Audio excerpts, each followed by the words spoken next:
What's going on, fam? It's your man, Dr. Will, and you guys know the deal. Let me know what city, what state, what country you are chiming in from. Even if you're watching the replay, let me know what city, what state, what country you are chiming in from. I'm here in the beautiful city of Phoenix, Arizona, where God vacations. So wherever you are in the world, let me know what city, what state, what country you are chiming in from. I wanted to take some time and talk to you about a subject I think that is very important for the progression of humanity and how we operate in the year 2022, moving into the year 2023. And perception and mindset and philosophy is so important to success. And if you're not operating with the right mindset, the right philosophy, it will derail you in life. And so I want to come and talk to you guys and give you a behind the scenes of a Black CEO. I can talk about being a Black CEO because I'm a Black CEO. So the perspective I'm coming with is not the only perspective, but it is my perspective and my vantage point of being a Black CEO and what that journey has looked like over the years and what it looks like right now. And if you understand where the journey is right now, I think will help a lot of you make better decisions. I think it will give you a better perspective on life and help you progress better toward your goals if you have the right philosophy in place and you have the right mindset in place.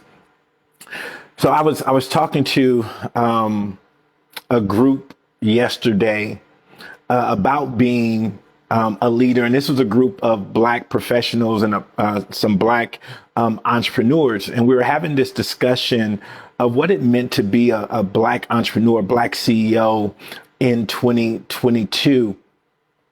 And I was sharing with them, if you look at where America is in 2022, we have come a long way. We still have a long way to go, but we have come a long way. You can't deny the progress that has been made. At the same time, you can't ignore some of the issues that are still prevailing in today's society. But overarching, as a Black man in America, I would have to be honest and say America in 2022 looks very different than America in 1920, in 1820. I honestly have to admit that America is different. Not perfect, but it is different, and it still gives a great advantage for those of us that are here in America to succeed. And so in dealing with this idea, and I want to look at something real quick. Give me a second, guys. In dealing with this idea of being a Black CEO, I just want to talk a little bit about my journey. Because as I was talking to these entrepreneurs on yesterday, some of them brought up some great issues regarding myself. A few of them said to me, I'm trying to pull something up on my. A few of them said to me, hey, Dr. Will, I didn't know that you were involved in everything that you were involved in. One of them said to me, he said, I thought that you were just a motivational speaker. He said, I thought you were just a motivational speaker. So he didn't know that I had a consulting company. I had a book publishing company, and I have a real estate company. He wasn't aware of that. He just thought I was a motivational speaker. And that's what most people think. Most people think that I'm a motivational speaker because that's a lot what I promote, because the work that I do on my consultant side of the coin. I have a consulting company that I've had. I've had a consulting company for 20 plus years. That's the company I started when I left the military. And that company deals a lot in diversity, civility, equity, and inclusion, leadership development, team development. I coach CEOs and things like that. And he was sharing, he's like, I didn't know you did all of that. I didn't know you were into real estate as well. I have a real estate company that I've had for at least 15 years. And he said, I didn't know that you were into investing on that level. I also invest in other companies. So I'm part owners in other companies. I act as an advisor to many of those companies. And so he was just saying, I didn't know that you were involved in all that. And so I was thinking last night, there's probably a lot of you that follow me online and did not know that I have a consulting company that works heavily with governments, that works with different cities around the United States to help them build out their diversity, civility, equity, and inclusion platforms and things like that. And so as we look at being a Black CEO, CEOs in general over the last, 20 or 30 years are, phone is ringing. CEOs, that role of a CEO, and I'm not going to assume that everybody knows what that acronym means. So CEO means Chief Executive Officer. That means you're the leader of the company. So the company that I founded, Moreland Training and Associates, I founded that company. I'm the CEO and president of that company. So I'm the CEO. So as it relates to being a Black CEO, this is fairly new as it relates to what we see here in America, as it relates in a prominent way. Still, if you look at what they call the Fortune 500, the Fortune 500 is 500 of the top producing companies in America in different industries. And so they call those the Fortune 500. So you may have heard of that when you talk about the Dow Jones. They're talking about the Fortune 500. They're investing in those 500 companies. And if you look now, I don't know the numbers off the top of my head, but out of the 500 CEOs, not many of them are people of color. Out of the 500, there's less than 20 that are people of color. So the imagery behind the role of the CEO has not been one of a person of color. It hasn't been so when you think about CEO, usually you don't think about a person of color. It was usually historically a white male that was the CEO of these companies. Now we fast forward to where we are now. We have a lot of CEOs and we have women CEOs. We have CEOs of color, not so much in the Fortune 500, but in the space I'm getting ready to talk about. For the opportunity for you to build your own company, start your own company, for you to be a CEO, that's available. That wasn't available maybe just here in America for people of color 100 years ago. And if it was, it wasn't very prevalent to be a CEO. Now, you first have this picture of what a CEO looks like, usually a white male, usually running a Fortune 500 company. You think McDonald's, you think Ford company, you think McDowell company, you think the Boeing company, American Air, things like, you think companies like that. So you think the CEO space like that. But what has happened because of technology, because of where the world is right now, anybody, you have an idea, you start a company, anybody can be a CEO. But if you've had in your mind for a long period of time what this CEO looked like, usually it was a blue suit, a black suit, a gray suit, a white shirt, red tie, blue tie. That was the CEO. They had floor shine shoes on, right? That was the image of a CEO. That was the image of a CEO. Fast forward to today, why a lot of people are struggling mentally with the idea is because a CEO of today is not modeled after the CEO of yesterday. So I'm a CEO of today. I'm not a CEO of yesterday. So a lot of times when people see me, for those of you who follow me a lot, I'm a sneakerhead. I love my tennis shoes. I was raised in the generation of hip hop. So my musical taste is totally different, right? My musical taste is, whatever music you start off with, it's usually the music that's going to take you to your death. Now, you may acquire some taste for some other music along the way, but generally the music you grew up with is the music you're going to love, whether that's country, whether that's punk, whether that's rock, whether that's R&B. That's the music, my mom, dad, they grew up in the 70s. So their music was Motown. Their music was the Spinners and things like that. Well, I grew up in Compton, California. I grew up with NWA, Snoop Dogg, Ice Cube, West Coast rap, East Coast, So that's the music that I vibe out to. That's the music that I listen to. I love jazz. I got a whole jazz collection downstairs. So I love jazz and I love all that type of stuff.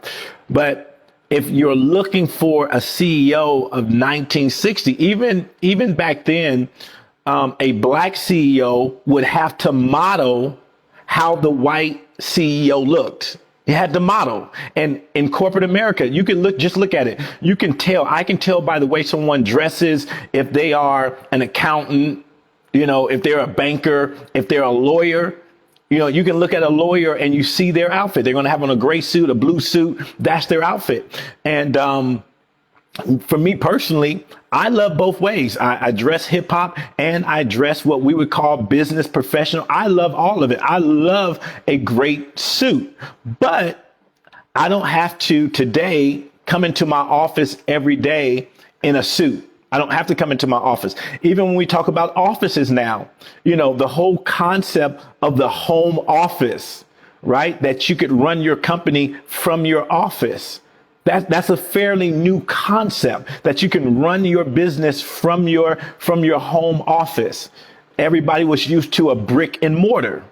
So even that, if you're thinking that the reason why you can't start your business is because you don't have a brick and mortar, you have to ask yourself, does my business necessarily need a brick and mortar?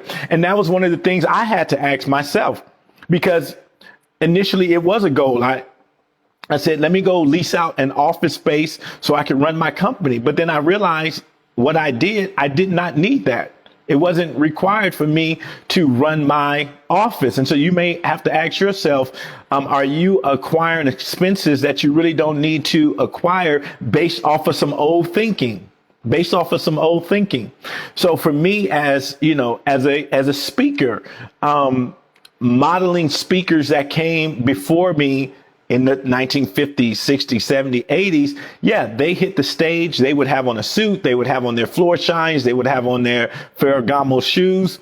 Well, I hit the stage with my tennis shoes on, because that's what's comfortable to me. And that's what I like. And if you're an organization that, you don't want that, that's fine with me. But I don't have to change, right? I'm not going to change to fit your idea of who I should be. And so I want you guys to understand, be who you are. I was talking to another buddy yesterday and we were talking about that. So many people are unhappy and unfulfilled at who they are because they're trying to model an image that's not them. They're trying to do things that's not them. It makes them uncomfortable. So when you're uncomfortable, you're not going to be confident. You're not going to be your best self. You're not going to be the best version of yourself. So for me, I'm comfortable. I'm comfortable in my skin. So when we look at, the behind the scenes, like I said earlier, I have a consulting company. We do a lot of work with a lot of governments, with a lot of cities, literally governments all around the world. I mean, maybe you've seen some of the pictures. I'm with prime ministers. I'm with presidents. I'm with CEOs. And, they value, I'm working on a project with a company right now. It's a $160 million project. And they hired me as a consultant and an advisor to go through this process with them because they value what's on the inside of me. No matter what shoes I have on, it's not going to change the information that's in my brain. Whether I have on a t-shirt or whether I have on a Brooks Brothers suit, it's not going to change the information on the inside of me. Right? My information is my information. My insight is my insight.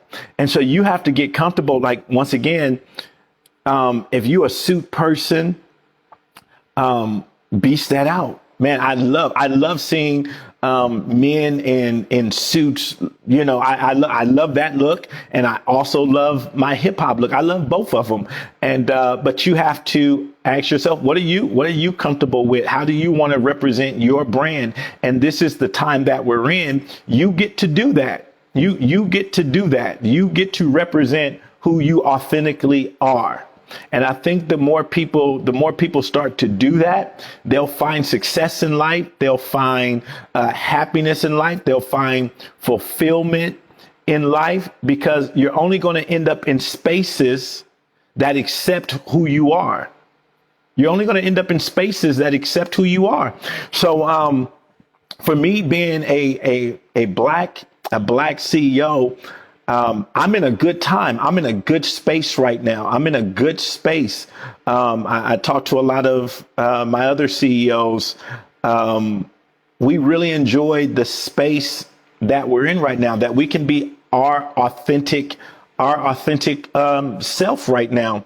But I want everybody to understand, like, I think a lot of people are stuck in this mode of what they think they need to look like. So, for instance, if I talk to somebody and they sing and they say, man, I'm trying to get a record deal. Well, your process is outdated. If you're trying to get a record, they're not doing record deals anymore. It's 2022. They're not doing record deals. You have Spotify, you have Apple Music, you have YouTube, where, you remember back when I was growing up in the 80s, it was about studio time. I need to drop my demo. It's about studio time. They're not doing studio time like that no more, right? You're getting discovered because you're on YouTube, because you're on Spotify, because you've taken your own success in your own hands. But, if you're walking around talking about, I'm looking to get signed to a label, that's not how the process works anymore. You see these comedians. There was a process where you would have to go into these nightclubs, into these comedy clubs, and do your act. And hopefully you got discovered by a talent agent or something. But now these guys are going straight direct, what we call direct to consumer. They can now go straight to their audience. So when you look at the Country Waynes and you look at the Kev on stage, they didn't have to go the normal route, or what we used to call normal, going as a comedian, going on the chicken circuit and going to all these little clubs. And then you see that tension, right? You see the older comedians are saying, well, they didn't pay dues. Well, that's an old way of thinking. That's an old model. The way you pay dues now are totally different. The way you pay dues now are totally different. It's not going, driving 2 hours to get a 5-minute mic spot. They just go straight on Instagram, straight on YouTube, straight on Facebook Live, and they do their act. And they build out these audiences. Now, when they then go into the studio, their audience, or when they go into the clubs, their audience is driven from social media. You see what Kevin Hart was able to do. He built a following, 50 million, 70 million people. So then when he did drop a movie, all he had to do is go direct to his following and say, hey, I'm dropping a movie. Go out and see it. 20 million people go see it. That's totally different than the model of yesteryear. So you have to ask yourself, am I operating on an updated model? Am I current? Am I doing things the way it's supposed to be done in 2022? Am I doing things the way it's supposed to be done in 2022? So when you look at that, And you examine that and you ask yourself, man, my philosophy, my way of thinking may be outdated. It may be outdated. So I want you guys to think about that, because when I talk to a lot, as a black person, and these are conversations that we have behind the scenes and we really don't bring to the forefront. This is like sharing dirty laundry, right? There was a philosophy that as a black person, man, you had to work twice as hard. Your ice had to be twice as cold. Your excellence had to be above excellence. And to a certain degree, I'm not going to lie. You still have to be strategic. I remember when I moved here to Phoenix, Arizona, I was smart enough to know when we sent out our mailers and when we sent out our brochures, not to put my face on the brochure, because I didn't want my black face to be a stumbling block to someone hiring us. And I'll admit there were some companies who hired Moreland Training and Associates, and they probably assumed because our website was excellent, our brochure was excellent, and the information that we were sharing was excellent. There were quite a few that probably thought that the consultant that was going to show up was a white gentleman, right? Last name Moreland, all that type of stuff. So I get it. I understand that. I'm not saying be ignorant. I'm not saying be dumb, but I am saying it's not as bad as 1920, right? It's not where it's just going to be an automatic no, right? You still got to be strategic for all types of reasons. And it may not just be race. It could be bias. It could just be comfortability. It could be whatever. All of that plays into it. But understanding that in 2022, you just want to make sure you're operating from an updated system. On our computers and, our laptops and everything, every once in a while, you need your system updated. You got to get a system update. Your computer starts to lag. It starts to go slower. It's because you're running off a system that's outdated. I have a company, once again, running a company 20 years ago, 30 years ago, I had a total different image of what it looked like to run a company and to have employees. We have employees all around the world. I have employees in Ghana. I have employees in the Philippines. I have employees in Nigeria. I never thought about that. I never thought my team, like, we all meet on Zoom. The image that I had years ago was we would all have to come into an office and do all that type of stuff. And I would have to build a team of 30 or 40. Well, I don't have to, we have what we call 1099. So when we get contracts, I hire out other consultants to do the work. That's a whole different concept than having actual W-2 employees working for you. And so just understanding that, once again, I was building my company on an old model when I got this information. Someone says, well, Will, why do you need W-2? You don't need them to be in the office every day. You just need them when you need them. Like, you don't need a consultant if, for instance, today, if we don't have a job to go out and train a company, then those employees would just be sitting in the office. They would just be sitting in the office. You understand? But because they're 1099 employees, we just hire them when we need them. They can go do something else. They can go earn money different ways, and they can go work on other projects. We just hire them when we need them. So now I don't have to pay insurance, employee insurance for them, taxes on them. So it's a more efficient way to run the business. Then the last thing I want to share with you, what is it supposed to look like? A lot of times we get stuck in what is it supposed to look like? What does a CEO look like? What does a successful company look like? When you look at I have a small business.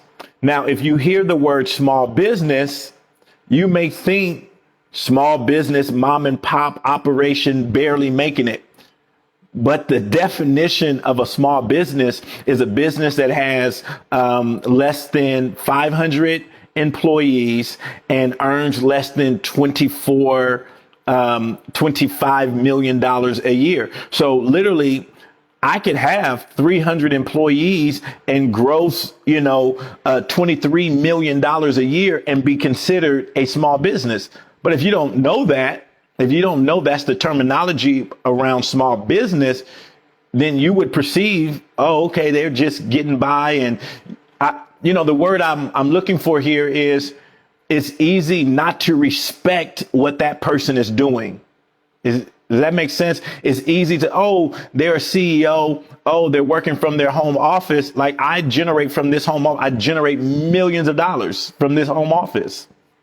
I don't need a brick and mortar to do that.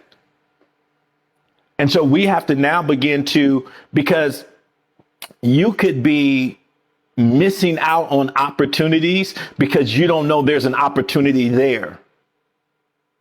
Right? You could look at a particular person and because they don't fit the build of what you think a CEO should be or a successful entrepreneur should be, you can miss out on opportunity because you can discard them. You can, let me go because this looks like what it should look like. And a lot of times when people look like what it should look like, those people aren't real. Those people aren't real. And that's just based off of experience. That's just based off experience. You think people are a certain place and they're really not. So I just thought this would be advantageous if we had this conversation and gives you something for you to think about, behind the scenes in your own life. Whatever you're trying to accomplish, ask yourself, man, am I working with the right philosophy? Am I working with the right mindset as I'm pursuing this?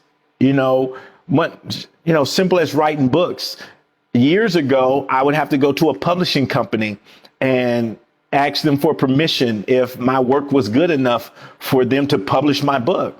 But now in 2022, I have my own publishing company. I publish my own books. You can self-publish your own books. You don't have to wait for somebody to give you permission to say your story or your information is good. And so many people are not living their best life because they're waiting for permission. They're waiting for somebody to tell them they're good enough. No, you're already good enough. You're waiting for you to get a brick and mortar. You don't need a brick and mortar. You need a laptop and a desk and some lights and go to work. Go to work, guys. So I just want to share that with you, kind of behind the scenes, what it looks like behind the scenes. Like for me here, day to day, if I'm not out working with a company, if I'm not out consulting, I'm just here creating. And that's a lot of times what we don't get to see behind the scenes. Like I know we post and I want to make sure I'm even more cognizant of that because I know we post from good to good to good to great to great to great, from amazing to amazing, beach pictures and on the stage. But there's a lot that goes into me getting to the stage. And so I'm going to start sharing a lot of what it looks like to get to the stage, because there's a lot of steps before I get to a stage. There's a lot of work that has to be done before I get to a stage. There's a lot of things that happen before a company hires me to consult with them. There's a lot that happens before a CEO hires me for executive coaching and something like that. So I just wanted to share that with you. Hope you're having an amazing day. What's today? Today is Wednesday. Yeah, today is Wednesday. So I hope you're having an amazing day. Go out there and be awesome and go out there and dominate. All right, guys, I'll talk to you later.